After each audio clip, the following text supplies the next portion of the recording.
السلام علیکم ورحمۃ اللہ وبرکاتہ۔ امید ہے آپ سب ٹھیک ہوں گے۔ آج ہم انشاءاللہ غازی ارطغرل کے بارے میں بات کریں گے۔ یہ کون تھے؟ یہ غازی ارطغرل سلطنت عثمانیہ کے بانی تھے۔ آپ کی پیدائش جو ہے وہ 1191 عیسوی میں ہوئی اور وفات جو ہے وہ 1280 عیسوی میں۔ کچھ کتابیں جو ہیں اس میں 1281 بھی بتائی گئی ہے۔ آپ ہی کے 3 بیٹے تھے جن کا نام کندوز، سوچی اور عثمان تھا، اور تیسرے بیٹے عثمان جو ہیں عثمان نے 1291 میں یعنی اپنے والد ارطغرل کی وفات کے 10 سال بعد خلافت بنائی تھی، اور ارطغرل کے اسی بیٹے عثمان کے نام سے ہی خلافت کا نام یعنی کہ خلافت عثمانیہ رکھا گیا تھا۔ لیکن سلطنت کی بنیاد ارطغرل غازی رحمۃ اللہ علیہ رکھ کر گئے تھے۔ اس کے بعد اسی سلطنت نے 1291 عیسوی سے لے کر 1924 تک یعنی 600 سال تک ان ترکوں کی تلواروں نے امت مسلمہ کا دفاع کیا۔ اس کے ساتھ مسجد نبوی، گنبد خضرا اور مسجد الحرام کی جدید تعمیر، سیدنا امیر حمزہ رضی اللہ تعالیٰ عنہ کا مزار، مکہ مکرمہ تک ایک عظیم شان نہر بنائی، آقا دو جہاں صلی اللہ علیہ وآلہ وسلم کے مزار پر انوار کے گرد سیسہ بلائی دیوار بنائی، پھر مکہ مکرمہ تک یعنی ٹرین منصوبہ جو ہے وہ ایسے یعنی کہ عظیم کارنامے سر انجام دیے۔ ارطغرل غازی کا خاندان وسط ایشیا سے یہاں آیا تھا، اور ان کے جد امجد اوغوز خان جن کا نام ہے کہ 12 بیٹے تھے، جن سے یہ 12 قبیلے بنے، جن میں سے ایک یہ کائی قبیلہ تھا جس سے ارطغرل غازی تعلق رکھتا تھا۔ آپ کے والد کا نام سلیمان شاہ تھا۔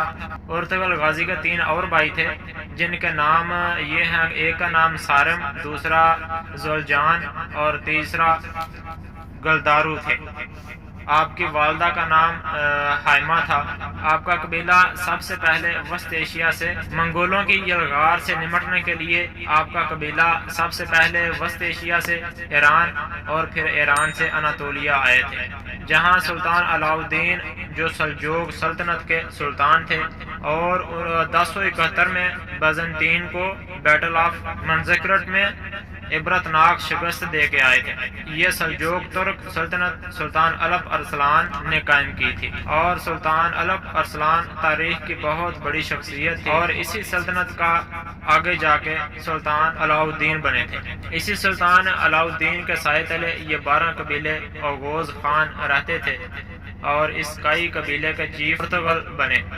اپنے والد سلیمان شاہ کی وفات کے بعد سب سے پہلے اہلت آئے تھے، پھر اہلت سے حلب گئے تھے، اور 1232 یعنی جہاں سلطان صلاح الدین ایوبی کے پوتے العزیز کی حکومت تھی، سب سے پہلے ارطغرل نے العزیز کو اس کے محل میں موجود غداروں سے نجات دلائی، پھر اس سے دوستی کی، پھر سلطان علاء الدین کی بھتیجی حلیمہ سلطان سے شادی کی، جس سے آپ کو 3 بیٹے ہوئے، اوپر جو میں نے نام دیے ہیں۔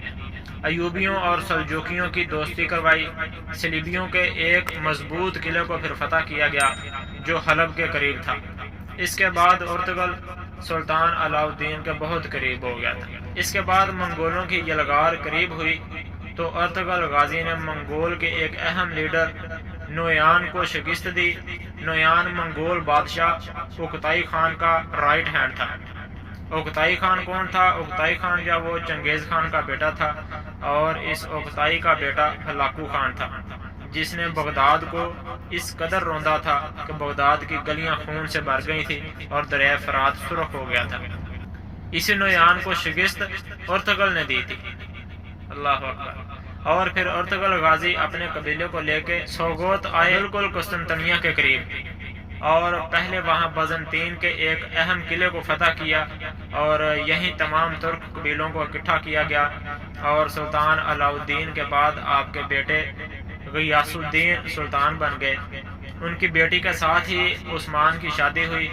ایک جنگ میں سلطان غیاث الدین شہید ہو گئے تو عثمان غازی سلطان بن گئے تھے، اور ان کی نسل سے جا کے سلطان محمد فاتح رحمۃ اللہ علیہ تھے، جس نے 1453 میں جا کے قسطنطنیہ فتح کیا تھا، اور اسی پہ حضور صلی اللہ علیہ وآلہ وسلم کی غیبی خبر پوری ہوئی۔ تاریخ میں ارطغرل غازی جیسے جنگجو بہت کم ملتے ہیں، لیکن ہماری نسل ان کو جانتی تک نہیں۔ بہت بہادر جنگجو تھے آپ۔ ہر وریئر جنگجو اسلام میں گزرا جس نے کچھ نہ کچھ اسلام کے لیے کیا۔ اس کا ایک روحانی پہلو ضرور ہوتا ہے، اس کے پیچھے ایک روحانی شخصیت ضرور ہوتی ہے، اور اس میں شک بھی کوئی نہیں ہے، جس کی ڈیوٹی اللہ پاک نے لگائی ہوتی ہے۔ تاریخ اٹھا کے دیکھ لیں، بھلے اسلام کے آغاز سے لے کے اب تک، آج بھی اگر کوئی اسلام کے لیے، امت مسلمہ کے لیے کوئی ڈیوٹی کر رہا ہے تو اس کا روحانی پہلو بھی ضرور ہوگا۔ اس جنگجو یعنی ارطغرل غازی کے پیچھے اللہ پاک نے ڈیوٹی لگائی تھی، وہ شیخ محی الدین ابن العربی رحمۃ اللہ علیہ تھے۔ آپ درجنوں کتب کے مصنف ہیں، اس کے ساتھ آپ نے قرآن پاک کی مایا ناز تفسیر بھی لکھی، علم کی دنیا کے بادشاہ مانے جاتے ہیں، اور تصوف میں بھی اپنا ثانی نہیں رکھتے، جو اندلس سے ارطغرل غازی کے روحانی مدد کو پہنچے تھے۔ امام ابن العربی نے اللہ کے فضل و کرم سے ارطغرل غازی کو 2 مرتبہ موت کے منہ سے نکالا تھا، اور ہر وقت ارطغرل کی روحانی مدد کرتے رہتے تھے۔ اللہ پاک ارطغرل غازی کا رتبہ بلند فرمائے اور ان پر ہزاروں کروڑوں رحمتیں عطا فرمائے، آمین و سلام۔